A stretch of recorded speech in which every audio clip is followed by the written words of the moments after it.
One के मार्ग में। परिचय। यह कविता हमारी पाठ्य पुस्तक वसंत भाग 1 से ली गई है और इसके कवि तुलसीदास हैं। इस कविता में तुलसीदास ने वन के मार्ग में चलने से दुखी सीता के बारे में बताया है।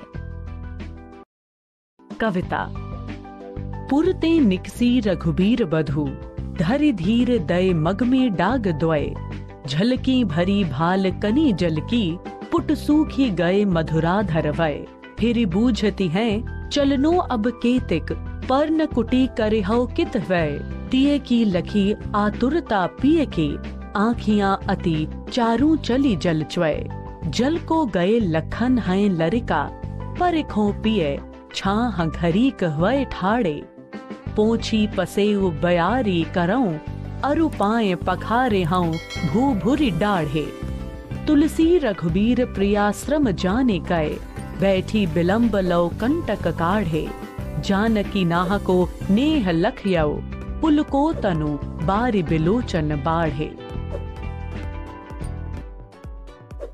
कविता व्याख्या। कवि कहता है कि श्री रामचंद्र की पत्नी सीता नगर से वन के मार्ग में बहुत धैर्य धारण करके निकली। वन के मार्ग में अभी बस 2 कदम ही चली थी कि उनके माथे पर पसीने की बूंदें झलकने लगी। उनके मधुर होंठ भी सूख गए। उसके बाद उन्होंने श्री राम जी से पूछा कि अभी कितनी दूर और चलना है? आप पत्तों से बनने वाली कुटिया कहाँ बनाएंगे?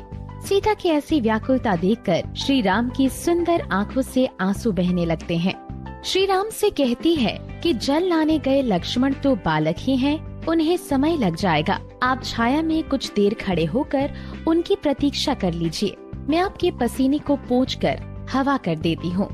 मैं आपके गर्म रेत से तपे हुए चरणों को भी धो देती हूँ। तुलसीदास कहते हैं कि अपनी पत्नी के ऐसे वचनों को सुनकर और सीता की व्याकुलता देखकर श्री रामचंद्र बहुत देर तक पाँव में गड़े कांटों को निकालते रहे।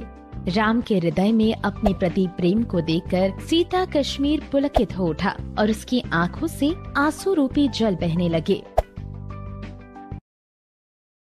सारांश। तो बच्चों, आज हमने देखा